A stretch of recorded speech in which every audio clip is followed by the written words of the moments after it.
Hello, welcome back to Imala Creates DIY. Thank you for visiting my channel and thank you for watching this video. Before we even begin, I just want to start by saying this is not my pattern.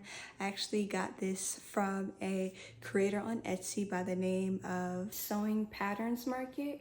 This was a easy tutorial and pattern to follow through. Up until the neckline, I felt as if the measurements for the elastic of the neckline was inaccurate, but I did what I need to do and I went ahead, adjusted, and made it to my liking and to my fitting. And without further ado, I will say this is a pretty easy tutorial if you are a beginner sewer or seamstress in the making. So without further ado, go ahead and follow along with this video. You don't want to miss out on this. So let's go ahead and get into the video. Okay, so for starters, of course, I had to put my pattern together. Once again, this is not a pattern of mine. This is purchased from a creator on Etsy. I had a tough time putting it together, not on her behalf, just simply because it was a lot of work. I was hot the entire time. I don't know if it's the hair or what, but it was a struggle bus putting it together. But when I did get it together, I was so happy.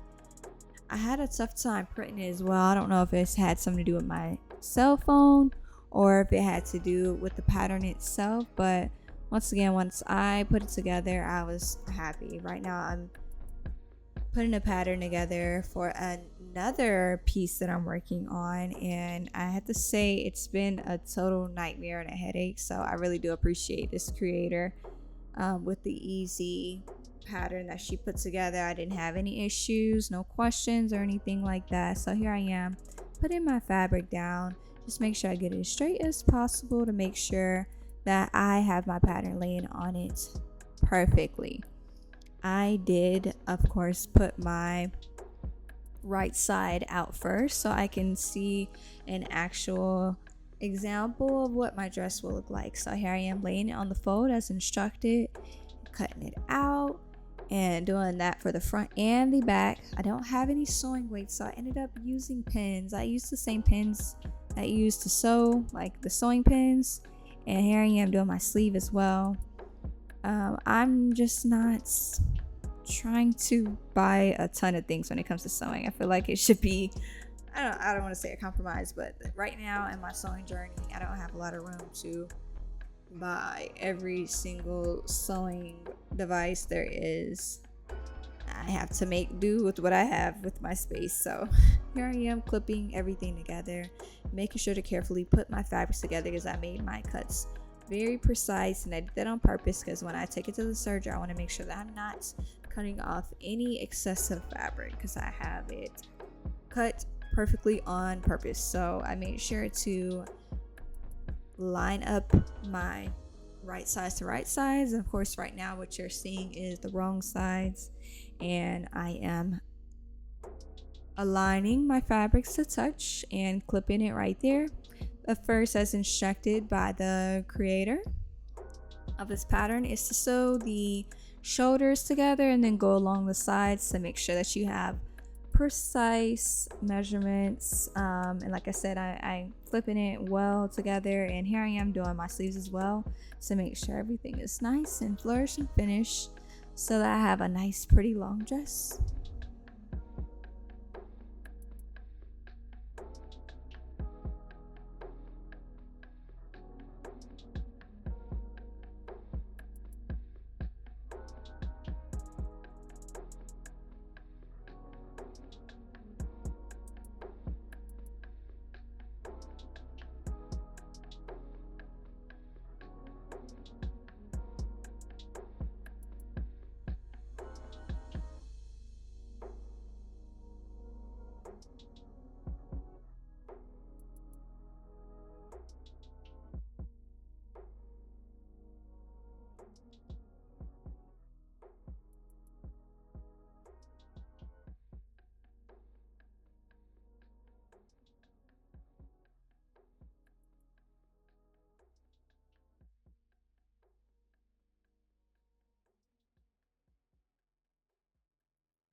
There I am. I believe now I've gotten to the part where I am doing my shoulders. Yeah, this is the shoulders. So like I said, I just did a straight stitch with the serger, of course, and then here I am going down the sides. I, of course, like I said, kept my pins there to keep place. I didn't want to make sure I was cutting off excessive fabric because my cuts were perfect. So here I am going down the other side as well, and then after that, basically you're smooth sailing. This dress, I will say, like I said in the beginning, was fairly easy. It didn't take me long to complete this dress. The most lengthy process of this, I would say, and this is me doing my sleeves, the lengthiest process of this all was me cutting that pattern and putting it together. And let me just say, when you hear of companies and you hear of businesses that, you know, get their clothing from these sweatshops, this may be corny to somebody, but I'm just letting y'all know for real, it's named a sweatshop for a reason. When I was putting together my pattern and cutting my pattern, I was getting a little frustrated, I'm not gonna lie. I kept going, of course. As you can see, I have a final product at the end of this, but I was getting hot, y'all. And I don't know if it was my lights, my ring light, or if it was me in general. I am a hot nature person, so this is very low of me to even say I was hot. But what I'm essentially trying to say is sewing clothing and sewing period, it's a lot of hard work that goes into it, and you really don't understand that until you actually do it yourself. Obviously, for these people that's doing this daily and they do this for work, it's easiest 1, 2, 3 because they have, you know, they've done it so much and it's repetition, it starts to become natural for them. But in all jokes aside, I think the world, we really take sewing and we take people that actually sew and make our clothing for granted. They literally make the world go around. I mean, just think about all of the orders that we see people getting on a daily, weekly, monthly, and all the different seasons. It's people that are actually putting in blood, sweat, and tears behind clothing, and we take it for granted.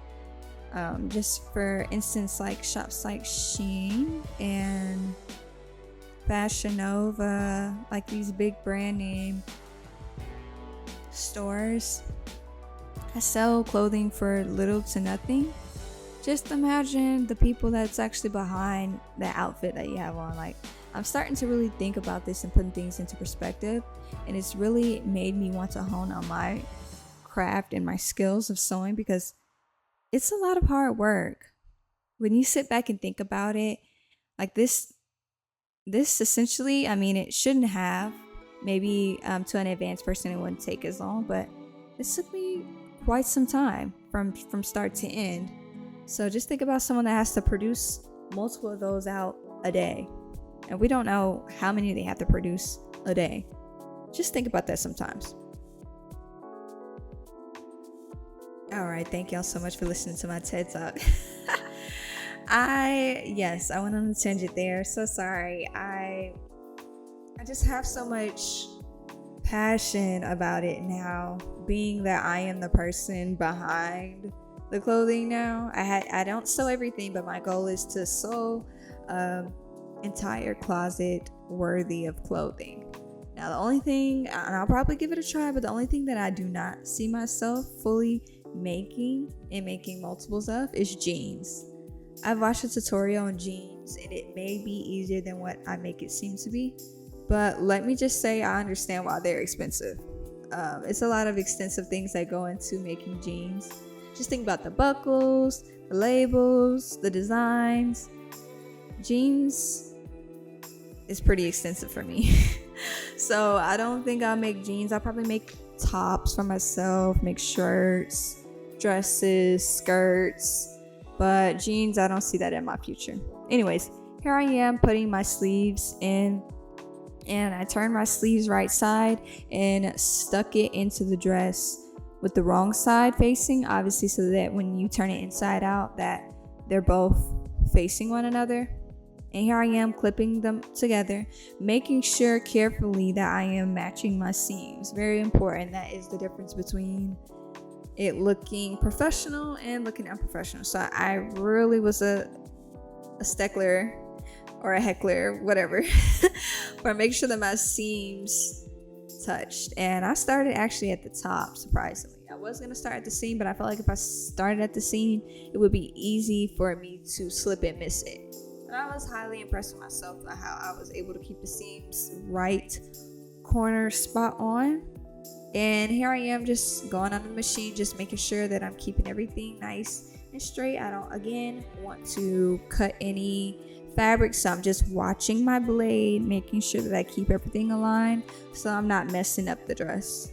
And this is my first time ever doing this, so I was very happy with my results. Again, I took my time, and if you are new to sewing, let me just embed something into your head real quick. A mistake of mine, especially getting back into the craft, and depending on the project, will rush. Sometimes rushing is not always the best thing to do, especially when you're trying to make something. Just think about the time. Just think about the money that you put into the project. 9 times out of 10, you probably want to take your time because you spent your money, your hard-earned money, on that material. If you mess up, if you don't have enough, you're going to have to go back to the store and get more of that same material and spend more time and spend more money on that project. So my rule of thumb now is to take your time. Here I am doing my neckline because my dress is done at this point.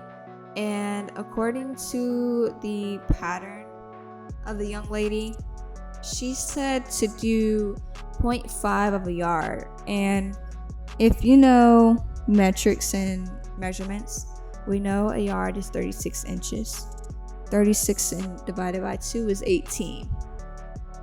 18 around an entire small long sleeve dress, it just didn't seem possible. And the more I went on and I stretched that elastic to it couldn't stretch anymore, it just didn't make any sense to me. But I'm like, okay, you know what, if it doesn't, I'll just compromise and go back to the drawing board and figure it out. Here I am measuring around, I'm like, this does not make any sense. So I already left the review for the young lady. I'm not sure if she's going to correct it or not, but just know if you do buy this pattern from this creator that you may have to come up with your own neckline. It just didn't make any sense for me. Even though I stretched the elastic to its fullest potential, it still did not work for me.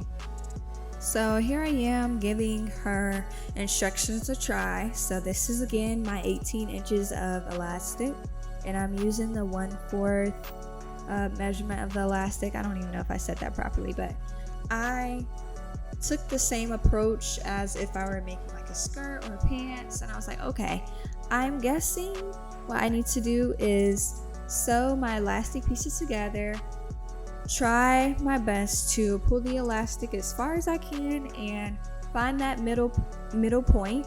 As you can see, that's what I'm looking for now. Find that middle point, pin that down, pin the rest if I can, which is really tough when you're stretching elastic to its fullest elasticity. And then just go ahead and pull and sew. But as you can see, I'm struggling. Like, maybe it's possible, but I could not make it work. I don't know if I just need a stretchier elastic or if I were using the wrong type of elastic. If I should have been using the rubber elastic instead of the fabric. But nonetheless, that measurement did not work out for me. So here I am going back to the drawing board. I'm like, nah, this ain't gonna work. So I'm like, okay, you know what? Even though it's not gonna work, let me just give it a try and see. It wouldn't hurt to try. So here I am, I'm like, okay, I pinned it down. Like I said, I really struggled, and I don't know if I don't think I don't think clips are appropriate to keep that stretch. These are instructions from her pattern, is to make sure that you keep, as you pin it, keep it stretched, which is kind of impossible. The pins kind of pop out in a sense, especially if you are stretching the elastic to its full elasticity, or its fullest stretch, I should say. Anywho, I just pin it to that middle point, and I'm like, okay, let's give this a go. I keep on stretching. I'm like, man, we gotta make this work. She says half of a yard, so I'm like, okay, fine, let me see. And honestly, according to the pictures, I'm thinking to myself, I'm like, half a yard is not gonna work, because you think about it, I don't know, maybe I have to play around with it some more, because even though I use half a yard, obviously just think about it to yourself. The more stretched the smaller the elastic band, the more of a gathering at the neck it would be. So it wouldn't be like a calm, relaxed look. It would be more of a super tight, stretchy look at the neck. And I thought that was pretty strange. Even when I finished the dress, I probably next time will use more elastic so that I don't have such a I don't have such a stretch in the neckline, if that makes sense. This is a kind of a low scoop. I don't have a lot of cleavage, so if I had more cleavage, it would probably show a lot better, and maybe like more stretch to it or whatever. But anyways, nonetheless, here I am going to the drawing board. I'm like, okay, I'm gonna give this a try. It didn't work out in my favor, so that's when I just was like, okay, I'm gonna take this out, and then I'm gonna go ahead and just do my own thing, try to measure out some more. I think I measured out maybe like 24. I just added like maybe 4 or 5 inches to that half a yard, and I did, I think, like 24 or 25, something like that, some around those numbers. Let's see, I think like did 23 or 24. 23, 24, if you look at the end results, you'll see what that elastic got me in the 24, 25 range. So you do with that information you will. I would suggest to make your elastic in your liking. If you want a more normal looking neckline, I would say measure the neckline measurements. Get your neckline measurements of the dress. Maybe subtract maybe 2 or 3 inches from that and cut out elastic according to that. Don't put it in half and sew it in half and then go about. Just gather the elastic along the way and sew it along the way and make them meet at the ends. The reason I say that is because if you put it together and then try and go sew, it will have a little gathering piece and it won't be too noticeable, but in my opinion, it doesn't look like it came from the store. It would look a little more on the DIY-ish. So I ended up, like I said, adding more elastic because I ended up running out even with that 24 or 23 that I did, and I just added a little more. You cannot tell, and that's why I say not to connect the two ends of the elastic piece, just so that you make sure that you are keeping it nice and flat, so when it's time to roll over, there's no lumps and clumps. Does that make sense? I'm pretty sure it makes sense. So here I am with my elastic band, and I ended up actually, guys, when I was finished, adding a white stitch. You're not gonna see this on camera, but I just folded over again, and actually folding over, let's see, I did it 2 times was my choice of look. I liked it being folded over twice. I say that because it's important right here in this part, and I'm not sure if I got it on camera. When it's time to fold over, before you fold over, you want to go and cut the excessive fabric from the elastic. The reason you want to do this because you want to make sure that your line and your dress looks as professional and as store-bought as possible. If you don't do this, you mess up that, how do I say this? you mess up that chance of the line being nice and even and full all around. If you have some excess fabric and you go to fold it over, it creates more of I don't want to say seam allowance, but it creates that excessive than that 1/4 of the elastic, right? So when you go and cut that extra fabric off of that elastic, it keeps it nice and straight for the entire neckline. So with that being said, I did do that, just a disclaimer. So when it's your time, you know, to cut that excessive fabric to keep that 1/4 of the elastic nice and consistent all around the neckline.